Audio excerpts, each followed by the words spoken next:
Welcome back to the Talking Hedge. I'm Josh Kincaid, and this is your Cannabis Business Podcast. Today, we're going to be talking about IPOs, stocks, top venture capitalists, and cannabis club investments.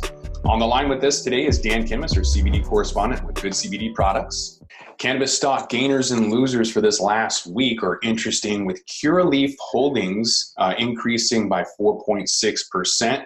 To put that into comparison, the S&P moves on average about 15% per year. Curaleaf has been on a tear recently, but then I believe they just got an FDA warning about making claims on their CBD products. Green Lane Holdings shares increased 1% last week. Hexco increased over 9%. And then looking at some of the losers from last week, Aurora tumbled 3%. Canopy Growth shares fell 3.7%. Kronos dipped 4%. CanTrust tumbled another 4%. So again, those little moves, 3%, right? That's a lot of money. That's crazy. And so again, an interesting market. Absolutely. We're seeing MedMen shares continuing to tumble over 2%. They're a huge multi-state operator. One of the top investment opportunities this year has been multi-state operators. But we're seeing some top venture capitalist investors in cannabis tech. And so looking at PitchBook, which is a financial database and information platform on private equity, they released a list of the top venture capital firms investing in cannabis for 2019. And last year set a $1.2 billion record for venture capitalist investments in the cannabis space. But that amount has already been surpassed by $500 million this year, with more than 40% of investments going to California startups alone. So we covered on the podcast the fact that investment capital in Canada was about 5% less than other states that have gone legal. And then I had inferred from that data that there was going to be a huge push as people were just sitting on the sidelines waiting for those laws to sort of work their way out before jumping in. People who jumped in too early lost a lot of money, whether that's packaging or having to relocate. People are hip to the game. They're wise to know that they should wait, and California was no different. I keep hearing, Dan, go to Cali, and this is where, part of the deal is we are going to Cali. As your CBD correspondent, Karnik, I got to tell you, some of the things that, the correlation between the podcast and the information and then the real-time aspect of what's happening. And again, California, with all those people, everybody wants a slice of the California pie, everybody. California is going to be huge. I think one of the states that is maybe behind the scenes right now is Florida. You're looking at Fido Partners, which tops the list on Benzinga's top investment capital for 2019. And Fido Partners is a Florida-based company. This year, they've had the biggest deal makers in the venture capital landscape, having struck a total of 9 deals this year alone. So Fido has almost twice the number of deals closed by the next 2 firms on the list, which are Arcadian Fund and Gotham Green Partners, which closed 5 deals each this year. So looking at the venture capitalist deal size, you're looking at the analysis included 2019's largest investment to date, which included Pax Labs, which closed a $420 million equity round earlier this year. We covered that because of the arbitrary number of 420 and the potential for shareholder lawsuits. They better have some serious valuation to back that up, because if it's just an arbitrary number, shareholders will come back and sue them. We already saw shareholders sue, I think it was Canopy Growth, because their stock dropped. I mean, that's crazy. Like, you can't expect it to keep going up. And so when they reported on shareholders suing simply for the stock dropping, the tweet was, well, of course, why wouldn't they? Which was just kind of a rip on them, but it's pretty silly. Well, again, unrealistic expectations in a market that is boiling. These significant capital moves, amazing capital moves. In the real world, you'd look at the cannabis space and be like, something's not right here. In the cannabis space, people look and make really amazing, unrealistic expectations seem to be the norm. Absolutely. The only thing that we're kind of seeing to stop that movement is federal law. They're continuing to be the largest roadblock to the flow of investment dollars into cannabis, but the development of further legislation like the approval of the Safe Banking Act could soon change the situation and allow for even greater possibilities for cannabis businesses and ancillary markets.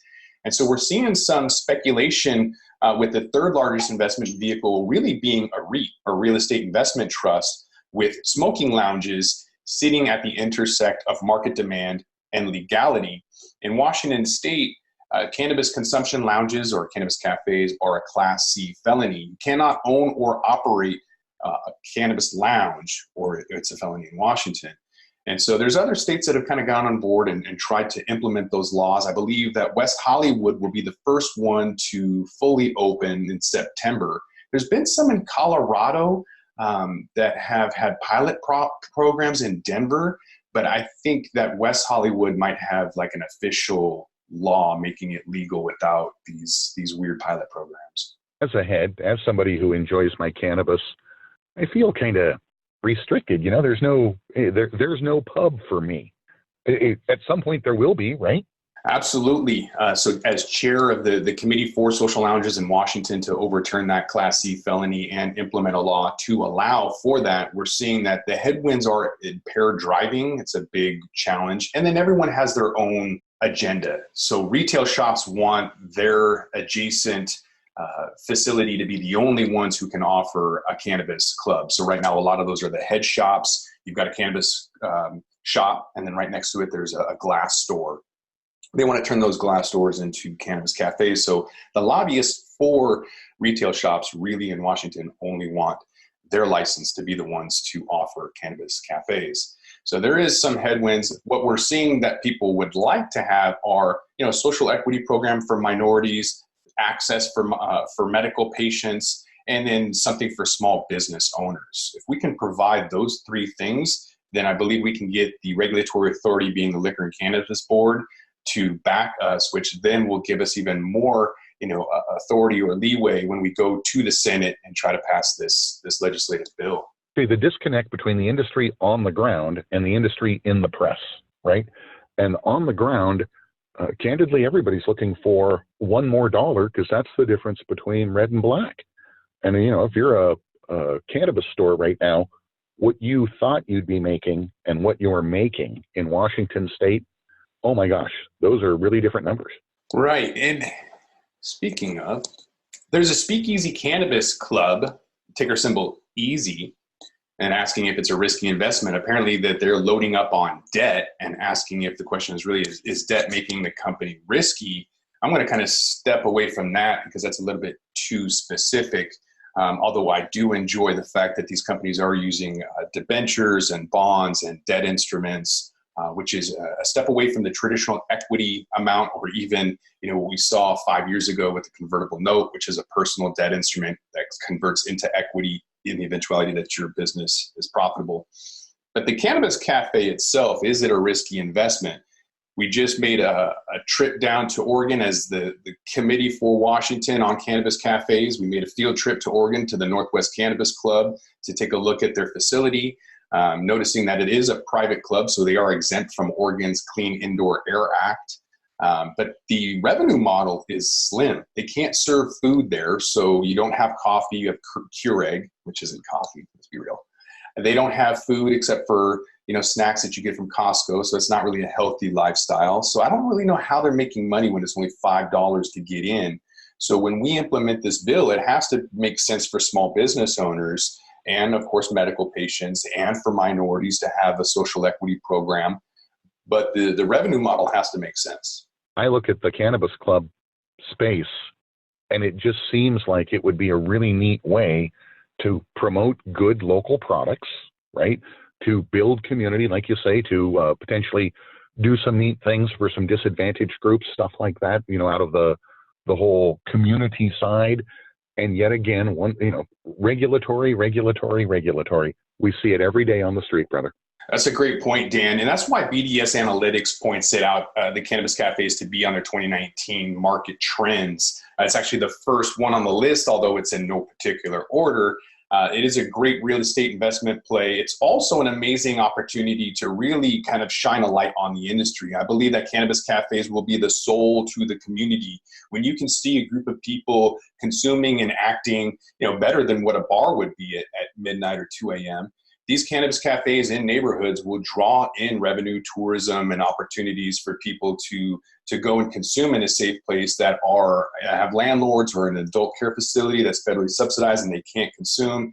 Once they have that opportunity, investment starts to flow, these facilities will be the spot where companies can grow and have brands establish and thrive because they're able to get in front of the customer. They're able to give samples and to show that they can advertise and participate in a real industry. So I believe that is exactly why BDS Analytics has made it a market trend for social consumptions. So stay tuned for the town hall meeting for the Cannabis Alliance. We're going to flip this Class C felony and make cannabis consumption in Washington a thing. So with that, we're going to roll this one up. I'm Josh Kincaid. This is the Talking Hedge. Don't forget to like, share, and subscribe, or don't, and I'm out.